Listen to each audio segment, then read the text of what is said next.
پروردگار تم کو دنیا کرنے سے نہیں روکتا ہے، دنیا کرو لیکن دنیا کے ہو کر نہ رہو۔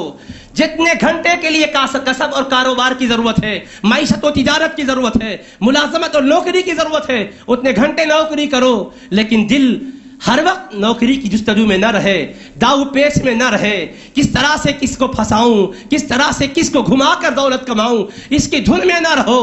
کام کے وقت میں خیال کام کا رکھو، اس کے علاوہ خیال کسی اور کا نہ رکھو، بس دست بکار دل بیار، ہاتھ کام کرتا رہے، دل مولا کو یاد کرتا رہے۔ یہ درس اور یہ سبق کی آج ضرورت ہے دوستو۔ حضرت محدث دکن نے جو کتاب المحبت لکھی، عمر مبارک 37 سال کی تھی، اور آج سے 106 برس پہلے وہ کتاب مبارک آپ نے مکمل فرمائی۔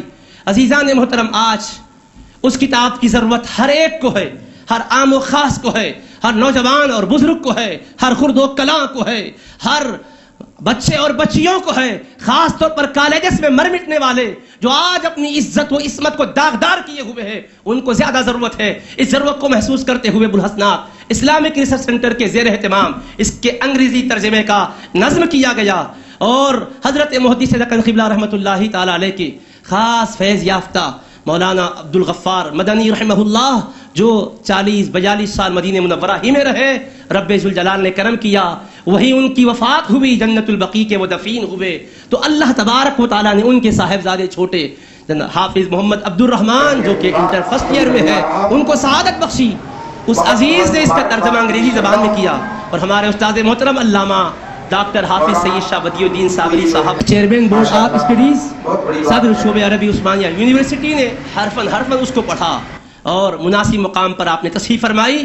ان کے مقدمے کے ساتھ وہ کتاب زیور طبع سے آراستہ ہو کر منصۂ شہود پر جلوہ بار ہو چکی ہے، ابھی اس کی رسم اجرا عمل میں لائی جائے گی۔ وہ انگریزی زبان میں ہے، اور ہر ایک کی ضرورت ہے، ہر ایک کالج میں وہ پہنچنا چاہیے، ہر ایک اسکول میں پہنچنا چاہیے، ہر ایک انسٹیٹیوٹ میں پہنچنا چاہیے، اس لیے کہ دوستو آج ہماری تہذیب تاراج ہو چکی ہے، ہمارے گھر برباد ہو چکے، ہماری نسلیں غلط راہوں پر جا رہی ہے، ہزاروں کوششوں کے باوجود وہ راہ راست پر نہیں آ رہی ہے، ہر دل دکھتا نظر آتا ہے، ہر آنکھ اشکبار نظر آتی ہے، ہر روح بے قرار نظر آتی ہے۔ ایسے موقع پر اس روح کو قرار ملتا ہے تو خدا اس کے حبیب کی محبت کے درس و پیغام سے ملتا ہے۔ ایسے انداز سے آپ نے جھنجھوڑا، ایسے انداز سے انسان کی حقیقت پر آپ نے گفتگو کی۔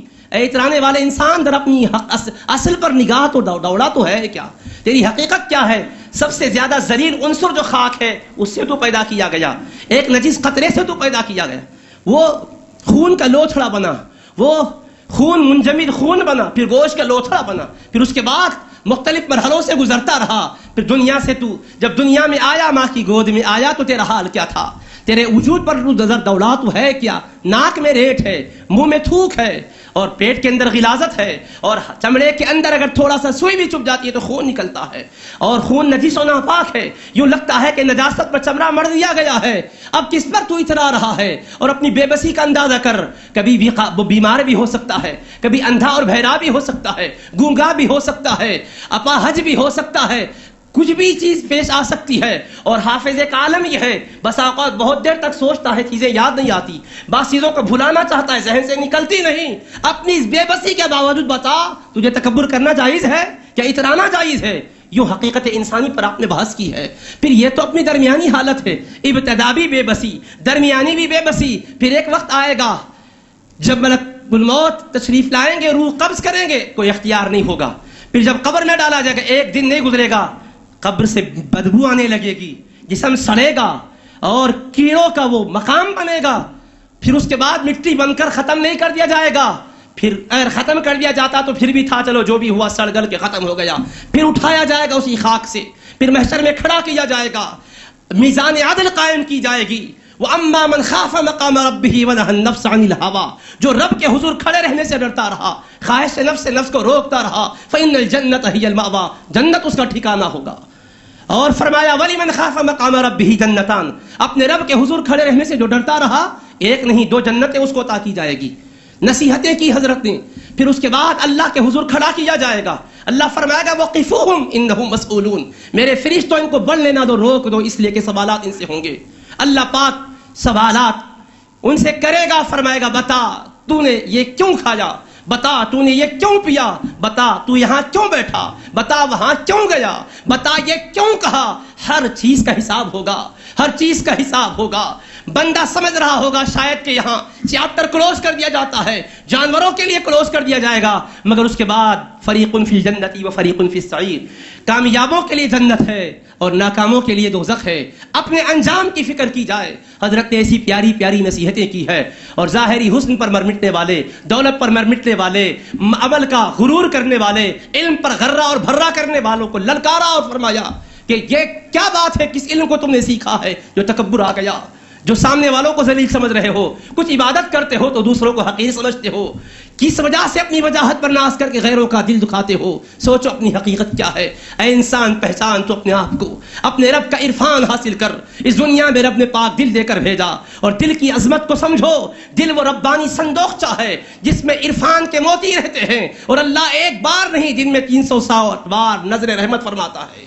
فرماتے ہیں اے بندے تو غور کر لے, جسم کی جو تیری حالت ہے اس پر تو غیر کی نظر پڑتی ہے, تو اس کو سنوارتا ہے, اچھے سے اچھے کپڑے سے اپنے بدن کو ڈھانکتا ہے, باہر ایسے ہی نہیں نکل جاتا, بڑے ٹیپ ٹاپ سے نکلتا ہے, سج دھج کے نکلتا ہے. ارے دیگر لوگوں کی نظر جس پر ہے اس کا ایک اہتمام, جس پر رب کی نظر ہے اس پر کیا اہتمام ہوا, اس پر کیا محنت ہوئی. یوں جھجوڑا اور درس دیا, پیغام دیا. درد محبت پیدا کرنے کی ضرورت ہے, اور یہ درد الفت و محبت کا کیسے پیدا ہوگا. فرمایا قل ان کنتم تحبون اللہ فاتبعونی, کہ اگر تم اللہ سے محبت کا دعویٰ کرتے ہو تو میرے محبوب ہیں, ان کو میں نے نمونہ بنا دیا, ان کی اتباع کرو, ان کے نقش قدم پر چلو. قول و فعل میں, حال میں, قال میں, سیرت میں, صورت میں, عقیدے میں, عمل میں, ظاہر و باطن میں ان کے نقش قدم پر پلکوں کو بچھانے والے بن جاؤ. تو پھر کیا ہوگا, یحببکم اللہ, اللہ تم سے محبت فرمائے گا, اللہ تم سے محبت فرمائے گا. سمجھاتے ہیں کہ جس سے محبت ہوتی ہے اس کے در و دیوار سے بھی محبت ہوتی ہے. رب کو حبیب سے ایسی محبت ہے کہ جو حبیب کا غلام بنے گا اس سے بھی محبت ہوگی. اور محبت کا صلہ کیا ہے, ننھی چھوٹی چھوٹی مثالیں دے کر سمجھاتے ہیں کہ بچے سے ماں کو محبت ہوتی ہے, اس کے ناک میں ریٹ ہوتا ہے, بدن خراب رہتا ہے, کپڑے گندے رہتے ہیں, دوسرا دیکھتا ہے تو نفرت کرتا ہے, مگر شفقت والی ماں, وہ محبت والی ماں, وہ مہربان ماں اس کی حالت کو دیکھ کر کتراتی نہیں ہے, اس کو پاس بلاتی ہے, اس کی گندگیوں کو صاف کرتی ہے, اس کو پاک صاف کرتی ہے.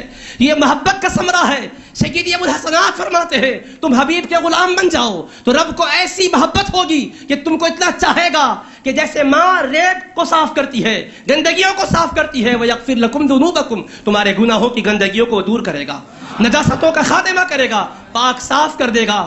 کیوں نہ کرے, واللہ غفور الرحیم, اللہ غفور ہے, رحیم ہے, بخشش کرنے والا, مہربانی کرنے والا ہے. تو ایسا درس آپ نے دیا.